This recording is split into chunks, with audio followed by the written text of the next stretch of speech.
안녕하세요. 오늘은 정말 심각한 이야기를 해드리려고 합니다. 최근 전세 사기와 부동산 사기로 고생하고 계신 분들이 정말 많아요.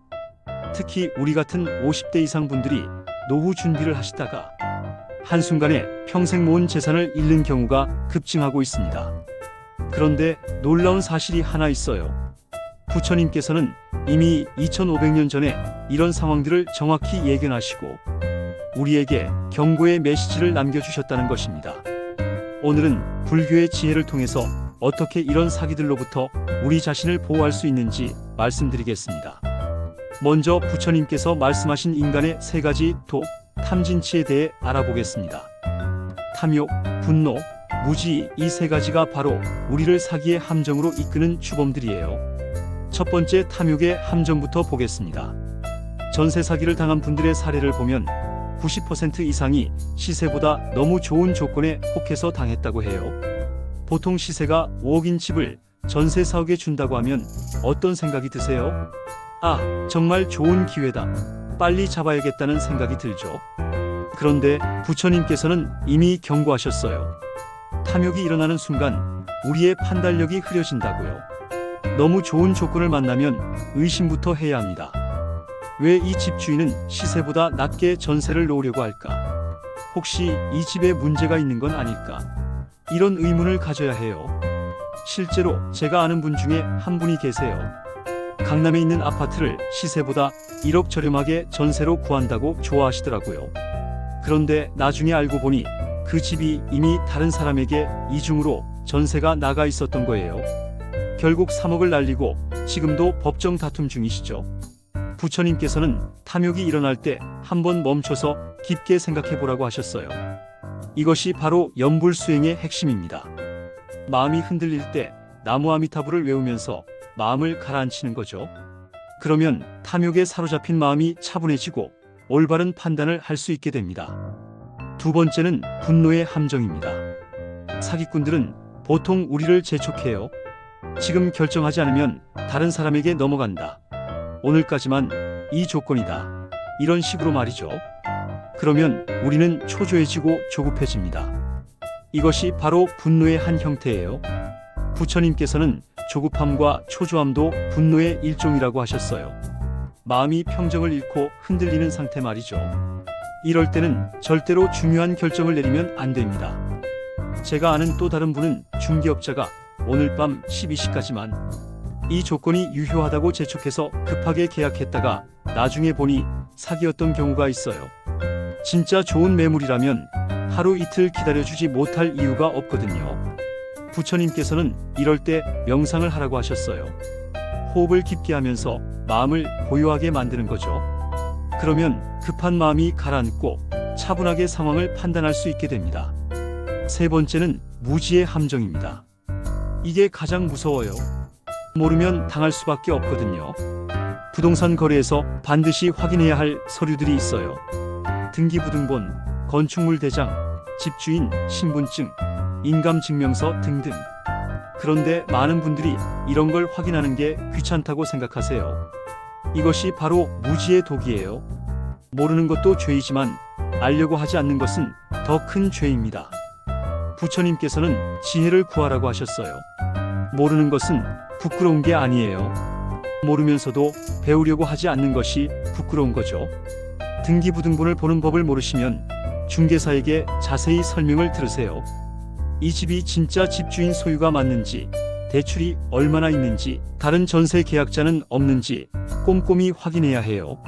실제로 제가 상담해드린 분 중에 등기부등본을 제대로 확인하지 않아서 이중전세 사기를 당한 분이 계세요.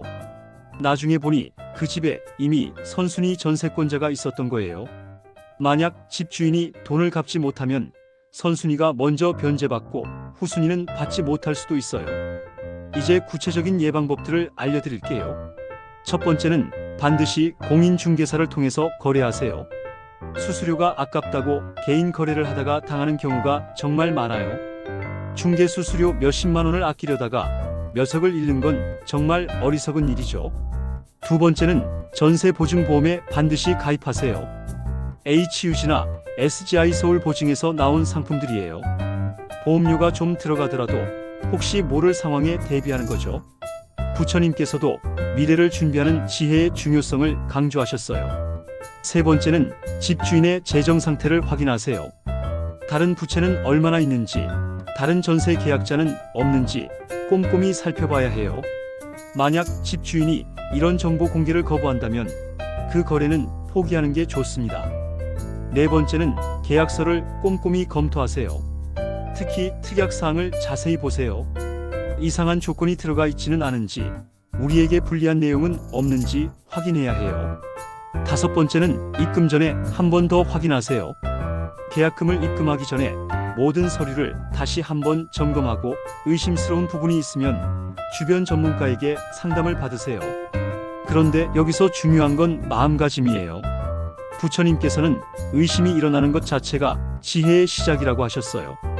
뭔가 이상하다는 느낌이 들면 그냥 넘어가지 마세요. 그 직감을 믿고 더 꼼꼼히 확인해 보세요.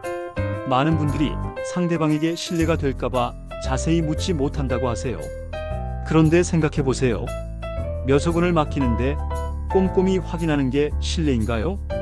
오히려 신중하게 접근하는 게 서로에게 도움이 되는 거예요. 또 한 가지 중요한 점은 탐욕을 다스리는 수행을 평소에 해야 한다는 거예요. 불교에서는 소욕지족이라는 말이 있어요.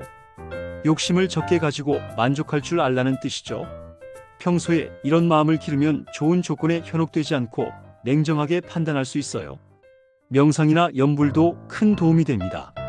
마음이 고요해지면 직감도 예리해지고 판단력도 좋아져요. 실제로 많은 불교도분들이 이런 수행을 통해서 사기를 미리 알아채고 피한 경우들이 있어요. 그리고 무엇보다 중요한 건 인과응보의 법칙을 믿는 거예요. 사기치는 사람들은 반드시 그에 맞는 업보를 받게 됩니다. 그러니까 우리가 억울하게 당할 필요는 없어요. 미리미리 조심하고 예방하면 되는 거죠. 마지막으로 한 가지 더 말씀드리고 싶은 건 공동체의 힘입니다. 혼자서 모든 걸 판단하려고 하지 마시고 주변의 도움을 받으세요. 가족이나 친구, 그리고 전문가들에게 조언을 구하는 거죠. 부처님께서도 상가라고 해서 공동체의 중요성을 강조하셨어요. 불교의 지혜로 보면 전세 사기나 부동산 사기는 결국 탐진치라는 인간의 근본적인 번뇌에서 비롯되는 문제예요. 사기꾼들도 탐욕 때문에 죄를 짓는 거고 피해자들도 탐욕이나 무지 때문에 당하는 거죠. 그렇다면 해답도 명확해요. 평소에 탐욕을 다스리고 분노를 조절하고 무지를 극복하는 수행을 하면 되는 거예요. 이것이 바로 불교적인 사기 예방법이자 인생을 지혜롭게 사는 방법입니다. 여러분의 소중한 재산을 지키시고 평안한 노후를 보내시길 부처님께 기원드립니다. 다음에 또 유익한 내용으로 찾아뵙겠습니다. 감사합니다.